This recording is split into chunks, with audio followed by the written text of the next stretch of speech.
Remember Paul Staehle from 90 Day Fiancé? The guy who wore multiple condoms in the Amazon and traveled with 18 backpacks?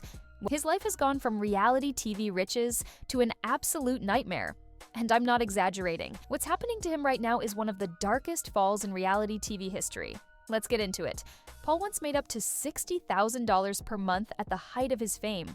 Today, he literally only eats when someone pays him for a cameo video. He's living in a former insane asylum in a cartel-controlled area of Brazil, surrounded by toxic black mold with no way out. His children are thousands of miles away, and he admits he's psychologically broken. This is the devastating reality of Paul Staehle in 2025. Let's rewind.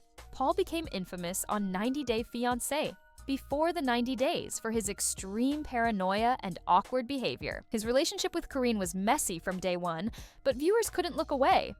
That proposal in the dirty, animal-filled water? Unforgettable TV.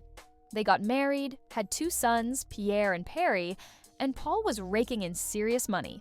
$50,000 to $60,000 a month from the show and sponsorships. He had it made. But then, everything collapsed. After legal issues and behind-the-scenes drama with producers, his promised return to the show never materialized. His income vanished almost overnight, but losing the TV career was just the beginning of a nightmare that would destroy everything he ever cared about. Today, Paul lives in what can only be described as a death trap. His apartment is in a former insane asylum in a cartel-controlled part of Brazil. He rents 4 tiny apartments plus warehouse space for about $400 per month. Inside, it's horrifying. Thick black mold covers nearly every wall and ceiling. This isn't just cosmetic, it's toxic mold that's destroying his respiratory system. He's constantly coughing and sneezing, thinking it's allergies. But long-term exposure causes memory problems, depression, and serious health damage. The building is literally falling apart. There are holes in the walls that open directly outside. Cats crawl through ceiling gaps. The metal roof leaks so badly he wakes up with water on the floor. Exposed electrical wires hang near wet metal, creating constant electrocution risks. 3 refrigerators. Only 1 partially works. Broken air conditioners in brutal heat. Ovens with no ignition that he lights manually with propane and matches. Brown, contaminated water. Roaches and spiders everywhere. And he sleeps on moldy mattresses stained with animal waste. But the apartment isn't even the worst part. The real nightmare is losing his children. Paul once had full custody of Pierre and Perry. They were his entire world. Now they live in the United States with his cousin while Paul is stuck in Brazil, unable to see them or be part of their lives. He faces possible kidnapping charges for taking the boys without proper authorization. The custody case has dragged on for 6 years, originally expected to take just 6 to 8 months. He's waiting for a judge's decision that should come any day now. Meanwhile, Karine has moved on. She's pregnant with her new partner's baby. And Paul, he's trapped in a living nightmare, knowing his sons are growing up without him. Here's where it gets even worse. Paul is completely stuck. He needs to be in the US to fight for custody and deal with his legal problems. But if he leaves Brazil now, immigration rules would prevent him from returning.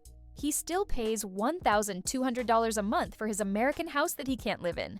He pays $700 monthly for a car he recently gave to Karine and her new partner. They drive it while he walks everywhere.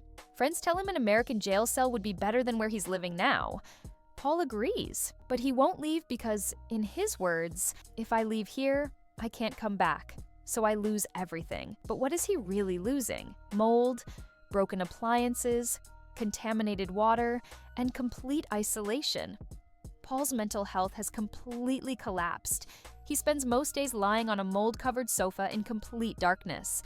He goes days without stepping outside. And he takes Valium to cope, the same drug his mother used in her fatal suicide attempt. Financially, he's destroyed. He only eats when someone pays for a cameo. Before one live stream, his meal was Pringles and Old Coke. A viewer bought him McDonald's during the stream, and he admitted he was starving. His physical health is deteriorating rapidly. He's gained significant weight, his hair is thinning, and during one live stream, a tooth actually fell out. From reality TV star to living in a toxic nightmare, Paul Staehle's fall is one of the most devastating stories in reality TV history. Separated from his children, trapped by immigration, and barely surviving day to day. What do you think Paul should do? Drop your thoughts in the comments below and subscribe for more reality TV drama.